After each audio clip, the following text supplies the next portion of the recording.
Services Institute. He's in our central London studio, and joining me in the studio here, Jonathan Sacerdoti from the Institute for Middle Eastern Democracy. Thank you both for joining us. To you first of all, Jonathan,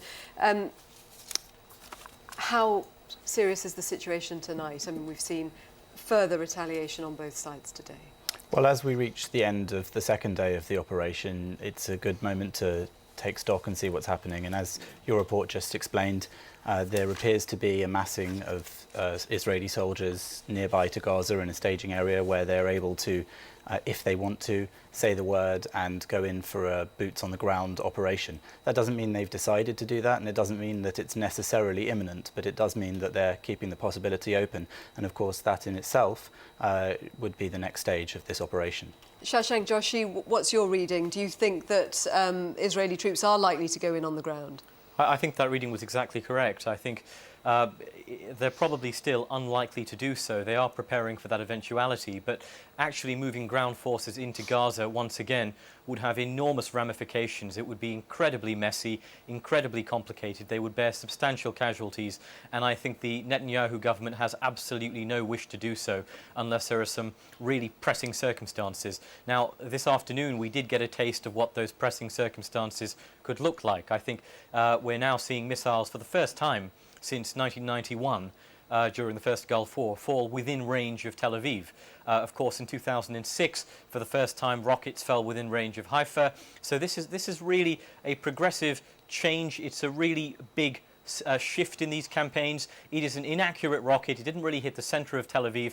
But if there are more Israeli civilian casualties in places like Tel Aviv or even elsewhere, I think that's the kind of trigger we could have for seeing ground forces on Gaza soil. Jonathan, the situation is different to when tensions escalated to this level 4 years ago. Then the Egyptian president was was effectively on the side of what the Israelis were doing. This time, Egypt making absolutely clear it's siding with Hamas. How different does that dynamic make the situation this time around? It's quite true that the Middle East is quite a different region than it was just 4 years ago, and that's an indicator of how quickly things can move in that part of the world. But it's not true, I think, to say that Egypt is necessarily totally against Israel defending itself. It is, of course, making the necessary noises in order to suggest that it disapproves of what Israel is doing, but Egypt has no interest at the moment in getting overly involved in this situation. Mohamed Morsi has, in his country, enough problems to deal with that he doesn't want to get involved in this sort of conflict. So Egypt is flexing its muscles, and we mustn't forget that Hamas is a local chapter of the Muslim Brotherhood, and that Mohamed Morsi is a Muslim Brotherhood president of Egypt. But that doesn't mean at all that Egypt is about to push this one way or the other. They are simply doing what they can to impose their strength in the region, to show that they have this strength, to show that they're no longer necessarily going to go along with everything that Israel does, but I don't think that will necessarily translate into any specific actions. Shashank, do you think that Egypt doing things this time around, like sending the Prime Minister and top security officials into the Gaza Strip, will make Israel think very carefully about what it does? Yes, I think it has to. I think, in fact, in terms of what it's done so far, it's withdrawn its ambassador, which, of course, is no different to what Hosni Mubarak did 4 years ago. So that step isn't particularly different at all. And I think I would have agreed with that analysis we just heard pretty much in its entirety. But the fact that Morsi has sent his Prime Minister into Gaza, or is planning on doing so, is a fairly serious step. It does mean Israel has to be extremely careful which targets it selects. It means that Hamas will take advantage of that opportunity. And I think it actually signifies a fairly shrewd move by Morsi. It's relatively low risk. It doesn't entangle him in the situation.